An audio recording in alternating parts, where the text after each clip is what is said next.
Oui, bonjour. Je ne vais pas répéter ce qui vient d'être dit et qui est très complet finalement.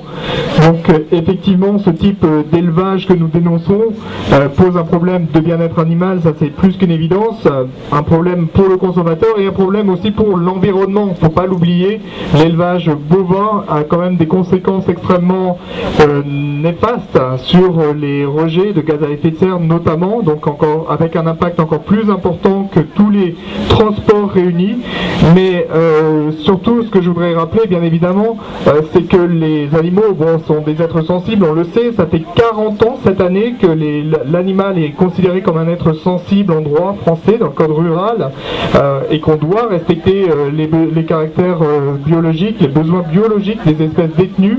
Évidemment, mettre des ruminants dans des bâtiments, donc sans accès à l'extérieur, sans accès à l'herbe, c'est absolument aberrant. Là, on entend parler maintenant d'un nouveau cas de vache folle en France.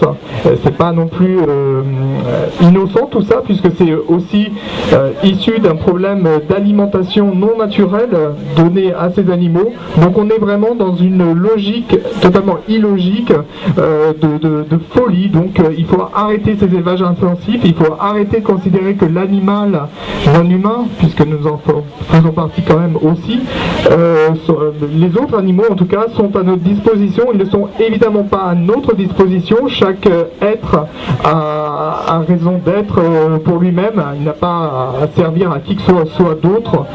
Donc nous sommes ici pour rappeler qu'effectivement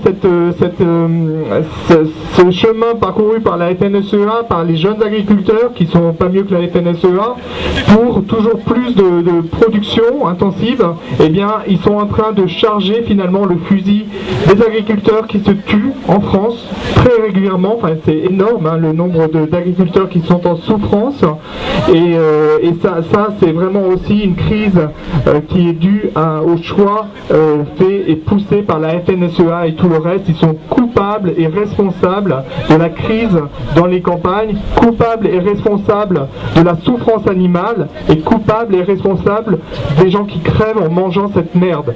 Donc il faut impérativement s'élever contre ces systèmes d'élevage, et nous avons tous, nous, le pouvoir, non pas d'attendre de nouvelles réglementations, mais d'arrêter de consommer ces produits, qui ne sont pas des produits, mais qui sont des êtres vivants au départ, des animaux.